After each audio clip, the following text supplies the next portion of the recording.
सोचो, एक देश जहां लोग सड़कों पर उतरते हैं, नारे लगाते हैं, अपनी आवाज उठाते हैं। उन्हें लगता है कि अब बदलाव आएगा, अब डर खत्म होगा, अब एक नई शुरुआत होगी।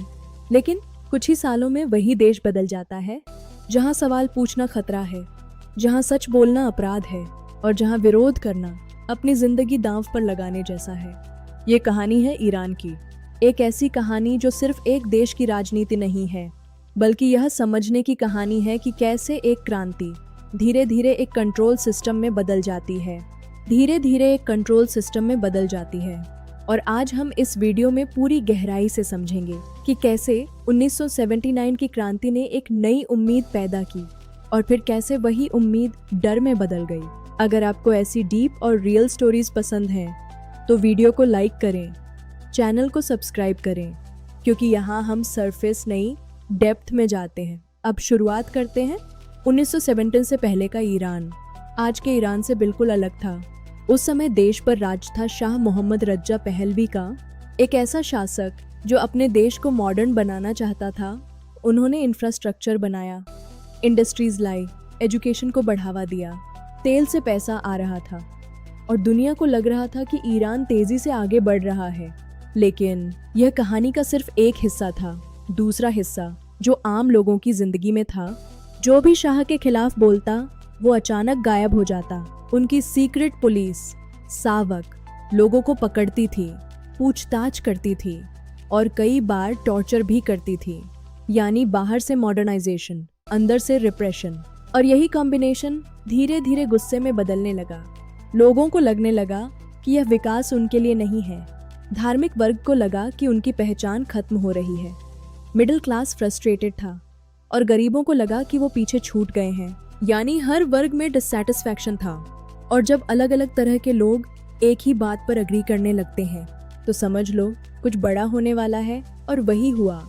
1969 ईरान की सड़कों पर लाखों लोग उतर आए। Students, workers, religious groups, intellectuals, सब एक साथ, एक ही गोल के साथ, शाह को हटाना है। यह एक पावरफुल मोमेंट था, क्योंकि पहली बार देश के इतने अलग अलग लोग एक साथ खड़े थे। लेकिन यहीं पर एक हिडन प्रॉब्लम थी। गोल तो सेम था, लेकिन फ्यूचर का विजन अलग अलग था। कुछ लोग डेमोक्रेसी चाहते थे, कुछ सोशलिज्म, कुछ सिर्फ बदलाव और कुछ चाहते थे एक इस्लामिक राज्य। और जब शाह गया तो एक वैक्यूम बना। अब सवाल था कौन कंट्रोल लेगा। और यहीं से शुरू होता है असली खेल। अयातुल्लाह रूहुल्लाह खोमैनी, एक ऐसा नाम जिसके पास सिर्फ आइडियोलॉजी नहीं बल्कि ऑर्गेनाइजेशन भी थी। उनके पास रिलीजियस नेटवर्क था, उनके पास फॉलोअर्स थे और सबसे बड़ी बात, उनके पास एक क्लियर नैरेटिव था। धीरे धीरे उन्होंने पावर कंसोलिडेट करना शुरू किया और बाकी ग्रुप्स जो रेवोल्यूशन का हिस्सा थे धीरे धीरे साइडलाइंड होने लगे। ये वो मोमेंट था जहां रेवोल्यूशन डायरेक्शन बदल रहा था। अब यह सिर्फ शाह के खिलाफ मूवमेंट नहीं रहा, ये एक नई सिस्टम की फाउंडेशन बन रहा था। और जैसे ही पावर पूरी तरह उनके हाथ में आई, गेम बदल गया। अब गोल था पावर को बचाना और इसके लिए सबसे पहला स्टेप था ऑपोजिशन को हटाना। लेकिन यह कोई नॉर्मल पॉलिटिकल प्रोसेस नहीं था, ये एलिमिनेशन था। जो अग्री नहीं करता वो एनिमी, लेफ्टिस्ट्स, स्टूडेंट्स, जर्नलिस्ट्स, इंटेलेक्चुअल्स सब टारगेट हुए, कोर्ट्स बनाए गए। लेकिन वो जस्टिस के लिए नहीं, स्पीड के लिए थे।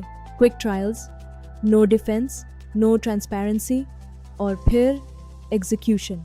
कई बार पब्लिक में, ताकि मैसेज क्लियर जाए कि सिस्टम से टकराने का मतलब क्या है। धीरे धीरे ईरान एक आइडियोलॉजिकल स्टेट बन गया जहां लॉयल्टी, सर्वाइवल डिसाइड करती थी। लेकिन कहानी यहीं खत्म नहीं होती। अब आता है सबसे डार्क चैप्टर। 1988 जेलों में हजारों पॉलिटिकल प्रिजनर्स थे। कई लोग सालों से बंद थे, कुछ अपनी सजा ऑलमोस्ट पूरी कर चुके थे। लेकिन अचानक उनसे सवाल पूछे जाने लगे, क्या तुम सिस्टम के साथ हो? अगर जवाब हाँ तो शायद बच जाओ, अगर नहीं तो मौत। अगर जवाब हाँ तो शायद बच जाओ, अगर नहीं तो मौत। कुछ ही हफ्तों में हजारों लोगों को एग्जीक्यूट कर दिया गया। न प्रॉपर ट्रायल, न पब्लिक रिकॉर्ड और फिर मैस ग्रेव्स। फैमिलीज को कुछ नहीं बताया गया, ना लोकेशन, ना डिटेल्स।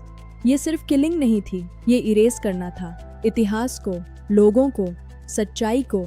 और आज भी कई फैमिलीज को नहीं पता उनके लव्ड वंस कहाँ हैं। अब अगर हम आगे बढ़ें तो एक और बहुत इम्पॉर्टेंट पार्ट आता है, महिलाएं। बहुत लोग सोचते हैं कि यह सिर्फ हिजाब का मुद्दा है, लेकिन असल में ये कंट्रोल का मुद्दा है।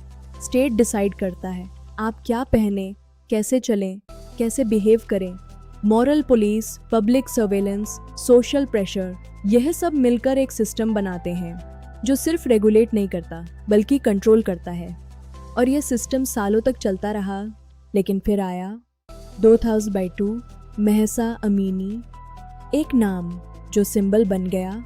उनकी मौत ने एक सवाल खड़ा किया कि क्या एक राज्य को इतना कंट्रोल होना चाहिए। और फिर पूरे देश में प्रोटेस्ट शुरू हो गए। यंग लोग, महिलाएं, स्टूडेंट्स सब सड़कों पर।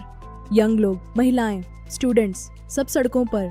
लेकिन रिस्पांस क्या मिला? Violence, arrests, क्रैकडाउन्स।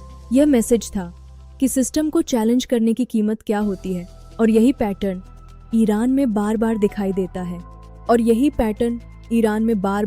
देता है। प्रोटेस्ट करना मतलब रिस्क लेना, और यह रिस्क सिर्फ अरेस्ट का नहीं है बल्कि डिसअपीयरेंस का।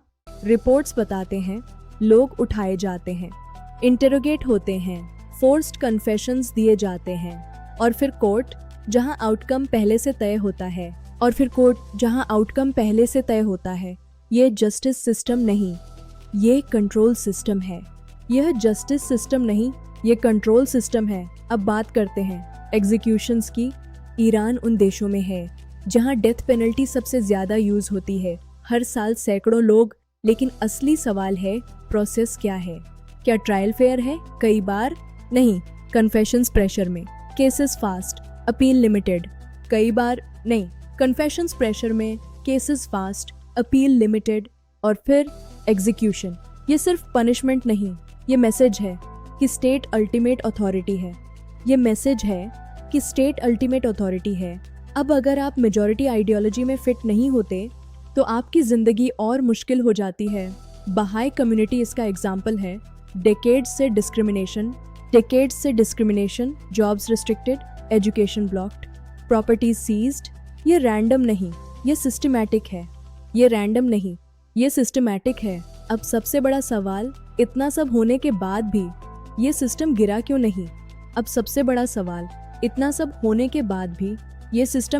नहीं? आंसर सिंपल नहीं है लेकिन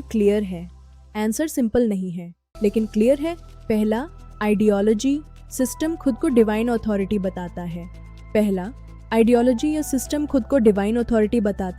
दूसरा, सिक्योरिटी, स्ट्रॉन्ग मिलिट्री इंटेलिजेंस।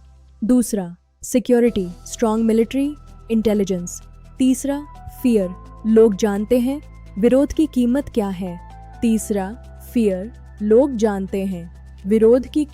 है। और यही कॉम्बिनेशन सिस्टम को टिकाए रखता है। तो अगर हम पूरी कहानी को देखें तो ये सिर्फ एक देश की कहानी नहीं है, ये एक पैटर्न है जहां एक रेवोल्यूशन जो आज़ादी के लिए शुरू होती है धीरे धीरे कंट्रोल में बदल जाती है। ईरान की इस्लामी हुकूमत सिर्फ एक गवर्नमेंट नहीं है, यह एक इकोसिस्टम है जहां पावर, रिलीजन और फियर तीनों मिलकर रूल करते हैं। अब सवाल आपसे है, क्या यह सिस्टम हमेशा ऐसे ही रहेगा या फिर इतिहास खुद को दोहराएगा? अगर आपको ऐसी डीप और रियल स्टोरीज पसंद हैं तो वीडियो को लाइक करें, सब्सक्राइब करें और कमेंट में बताएं आप इस पूरी कहानी को कैसे देखते हैं।